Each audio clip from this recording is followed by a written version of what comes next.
مصاحب number 5 Abdul Haq پٹھیڑ کلا۔ تقریر کا عنوان ہے وحدت امت۔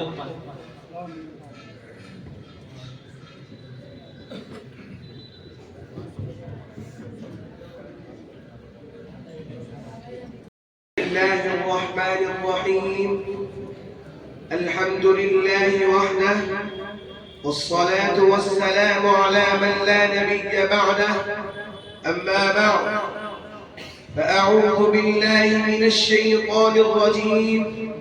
بسم الله الرحمن الرحيم إن هذه أمتكم أمة واحدة وقال النبي صلى الله عليه وسلم المسلم كجسد واحد۔ پھر سیاست چھوڑ کر داخل حصار دین ہو، پھر سیاست چھوڑ کر داخل حصار دین ہو، ملک و دولت ہے فقط حفظ حرم کا ایک عمل۔ ایک ہو مسلم حرم کی پاسبانی کے لیے، ایک ہو مسلم حرم کی پاسبانی کے لیے، نیل کے ساحل سے لے کر تا بقا کے کاشغر۔ صدر محترم، حکم مستحکم، سامعین کرام، یہ بات روز روشن کی طرح آیا ہے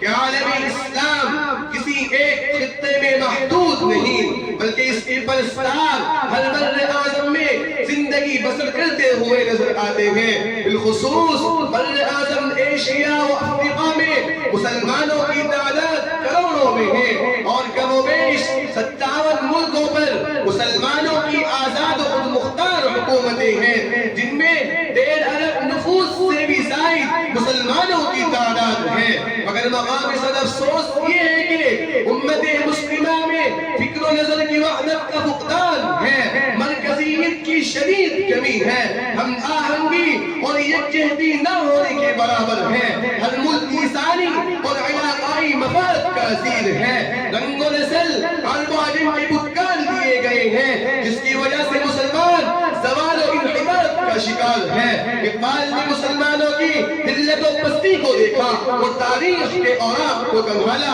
اقبال نے اپنی آنکھ سے اسپین کی بدحالی کو دیکھا، قرطبہ کو دیکھا، قرطبہ کی جامع مسجد کو گھوڑوں کا استبل بنے ہوئے دیکھا، غرناطہ کو دیکھا تو تڑپ کر کہا غرناطہ بھی دیکھا میری آنکھ نے لیکن، غرناطہ بھی دیکھا میری آنکھ نے لیکن، تسکین مسافر نہ سفر میں نہ حضر میں،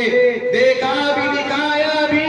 سنایا بھی سنا بھی، دیکھا بھی دکھایا بھی سنایا بھی سنا بھی، ہے دل کی تسلی نہ نظر میں نہ خبر میں۔ سامعین کرام، آج پوری دنیا کے مسلمان شدت کے ساتھ یہ محسوس کر رہے ہیں کہ انہیں عربی اور عجمی کی بنیاد پر تختہ مشق نہیں بنایا جا رہا ہے، بلکہ ساری فوج کشیاں، یہ بحری بیڑے، یہ فاس سورس ہموں کی بفتار، یہ گوانتانامو جیل کی سزائے صرف اور صرف اس لیے ہے کہ ہم مسلمان ہیں، کلمہ لا الہ الا اللہ کے پڑھنے والے ہیں، مگر مسلمان مزاحمت کرتے ہوئے کہتے ہیں ہری نشاق تمنا ابھی جلی تو نہیں، ہری نشاق تمنا ابھی جلی تو نہیں، دبی ہے آگ جگر مگر بجھی تو نہیں، جفا کی تیغ سے گردن وفا شعاروں کی، جفا کی تیغ سے گردن وفا شعاروں کی، کٹی حمل سرے میدہ مگر جھکی تو نہیں۔ جناب صدر، تاریخ ہمیں بتاتی ہے کہ جب بھی مسلمان متحد ہوئے تو انہوں نے اپنے سے کئی گنا بڑے دشمن کو شکست فاش دی ہے۔ غزوہ بدر میں 313 نے 1000 کو شکست دی، غزوہ خندق میں 3000 نے 10,000 کو شکست دی، غزوہ موتا میں 30,000 نے 2 لاکھ کو شکست دی۔ غرض یہ کہ ہر دور میں مسلم امت کے اتحاد نے فتح کا پرچم گاڑا ہے، وہ دور حضرت عمر فاروق کا ہو یا وہ دور محمد بن قاسم کا ہو یا وہ دور صلاح الدین ایوبی کا ہو یا وہ دور طارق بن زیاد کا ہو، جن جوانوں کے بارے میں اقبال نے تڑپ کر گرج کر کہا تھا جلا ڈالی تھی تم ادرس کے ساحل پر، جلا ڈالی تھی تم نے کشتیاں ادرس کے ساحل پر،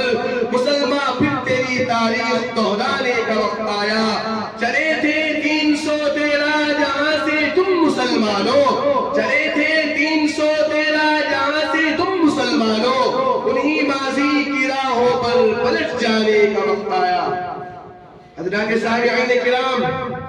فطرت کے تمام مذاہب ہمیں اتحاد و اتفاق کا درس دیتے ہیں۔ اگر ہم ستاروں کی وحدت کو دیکھیں تو شب کے اندھیرے کو چاک کر کے رکھ دیتی ہیں،